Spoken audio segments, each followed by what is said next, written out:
All right, folks, how are you? The purpose of this video is to show you how to do something in a scientific calculator. There's a certain kind of calculation that you have to be able to do in a scientific calculator that deals with exponential equations or with solving exponential functions or expressions. Okay, you've learned how to do a basic exponential expression, how to calculate the growth of bacteria over time, the growth of money over time, the depreciation of a car over time as an exponential equation. But eventually what you're going to encounter is you're going to encounter a situation where you have to calculate what are called logarithms, or you have to calculate logs. The purpose of this video right now is not to explain logarithms to you. The purpose of this video is to simply show you how to calculate a logarithm using a scientific calculator. At some point or another, you're going to come across something that looks like this. It's going to say log base 10 of, let's say, of 320. Log base 10 of 320. All right, well, in a scientific calculator, log base 10 is the same thing as just log. We call this the common logarithm.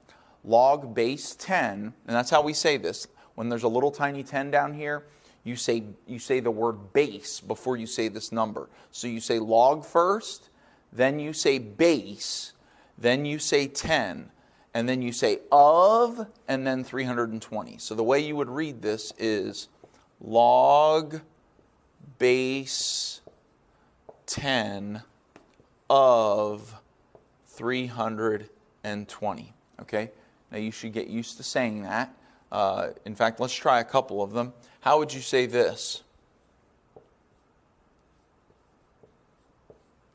How would you say this one, right? There's a 4 there, there's a 93 here. We would say log base 4 of 93. That's how we would say that. How about this one?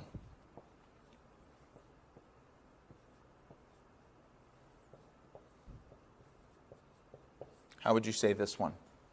We would say log base 1.07 of 2.65. Okay? So that's how we read a logarithm. All right? And note that this 4 here and this 10 here and this 1.07, they are tiny. That's not the same thing as log. See, some people, they want to write this. This is absolutely wrong. That 4 is a tiny 4. It's a little subscript. It's a little subscript. In fact, if I wrote it larger, here's what it looks like. It's a tiny 4 that's sort of hanging on to the bottom part of the G. Okay? Log base 4, okay, and then of 93. And then this part is large. But that 4, the base, the log base, that is the base number. That's a tiny number and it's set down. So be very careful about that. It's very particular. Okay, so you know how normally exponents are set up? Like if I have 4 to the 5th power, that's a tiny number and it's at the top of the 4. Well, in logarithms, it's a tiny number at the bottom of the G. Okay, so, and here's what you need to understand. So this is log base 10 of 320. Well, log base 10 is the common logarithm, and it's the same thing as just saying log. So there's a button on the calculator that just says log. You can see it right there. Okay, log. And log, that means, this button means log base 10. And so, if I want to know what log base 10 of 320 is, that's the same thing as just doing log of 320. And the way I would do that is I would press the log button on the calculator. I'd press log, and it'll say log. Then I put in a 320, close it out, and then press enter, and I get 2.505. Well, 2.5051. So 2.5051. So log base 10 of 320 is log of 320, and that's 2.5051. All right, that's the common logarithm. Now, the calculator is designed to calculate the common logarithm because it has a log button. But you know what the calculator doesn't have? The calculator does not have a log base 4 button. Now some calculators will do this, but most of them that I have seen will not do this. That's why I have to show you how to make this calculation. What I'm going to show you is called the change of base formula. So you may want to write this in your notes. We're going to call it the change of base formula. Change of base formula.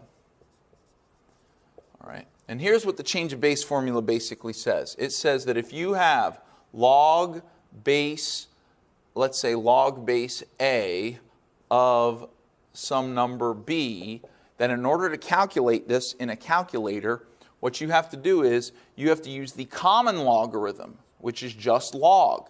You have to do log of B divided by log of A.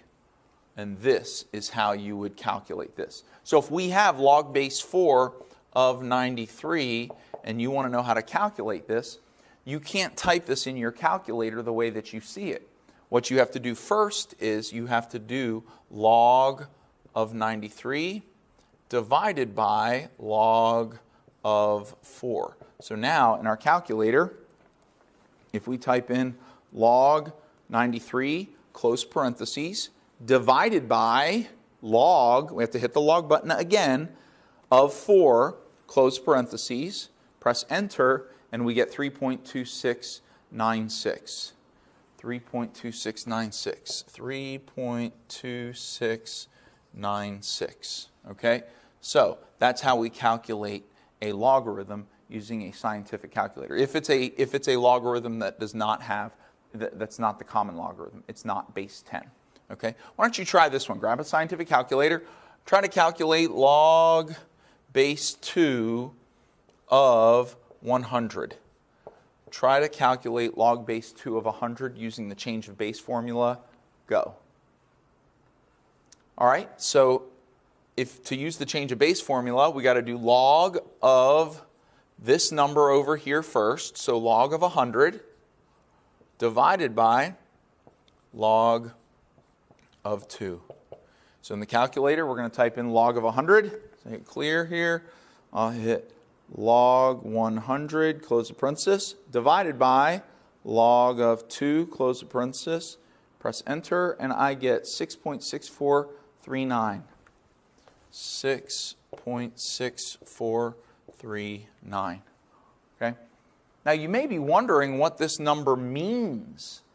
And I'm going to talk about that in the next video, but I'm going to go ahead and show you right now what that means. What that means is if we say that log base 2 of 100 is equal to 6.6439, or approximately 6.6439, that means that 2 to the power of 6.6439, that will be equal to 100.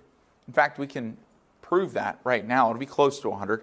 We can do 2 to the power of 6.6439. You see that? 2 to the power of that. Press enter, and we get 100.003037. That's because we approximated the logarithm. This answer here is an exponent. It's the exponent on this base number to equal this number right in here. The purpose of logarithms is to try and identify what an exponent is when the exponent is unknown. Okay, that's the purpose of logarithms. Okay? All right. So that's the change of base formula. There's probably about a dozen of these on the worksheet I gave you, and so you should be able to calculate those and understand how to calculate it. And we're going to make use of these logarithms in the next few videos, so it's very important that you know how to calculate a logarithm using a scientific calculator. All right, I'll see you in the next one.